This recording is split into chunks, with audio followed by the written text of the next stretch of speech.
Ya, selamat siang, ini ada Unisay Vision punya Bang Yogi, kirim besok mungkin ya karena ini hari libur. Ini Glock 17, sebelumnya overpower pakai 1,3 dan pada jebol di bagian bodinya. Di sini nih. Oke, jebol di sini sama di bagian dudukan chamber karena dia terlalu keras pernya. Kemudian, nah, kenapa kemarin saya nggak izinkan teman-teman buat ngokang action? Nah, itu juga bisa memperpendek masa pakai unit karena itu bisa jebol lama-lama karena kena sentak terus.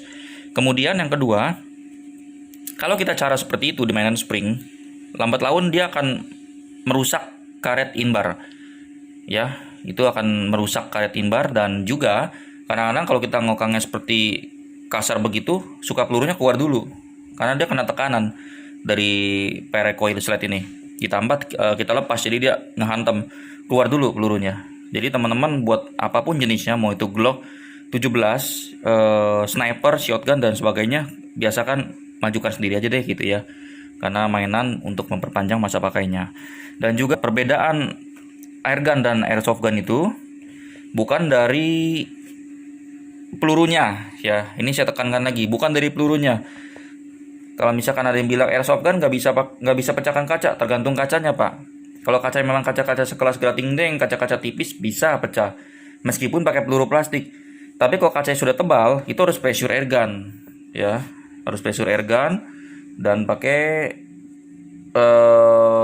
EVS tinggi, ya, dan pakai peluru metal.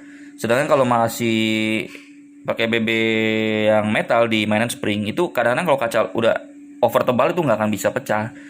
Kalau airgun sudah pasti pecah ya teman-teman. Jadi perbedaannya di pressure. Semakin tinggi EVS itu semakin dia masuk kategori airgun karena semakin membahayakan. Semakin dia power safety itu masih kategori mainan spring. Oke, kira-kira seperti itu. Nanti saya akan demokan punya Bang Yogi ini pakai peluru plastik ke kaca apakah pecah.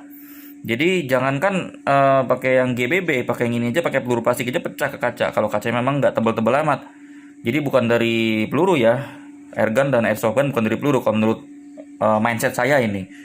Tapi dari pressure-nya, semakin tinggi pressure semakin dia bahaya. Itu kategori airgun dan termasuk senjata, ya. Nanti saya tes pakai peluru plastik, kita coba ke kaca. Pecah juga, apalagi pakai GBB kan, otomatis power lebih kuat pada 100 fps-an.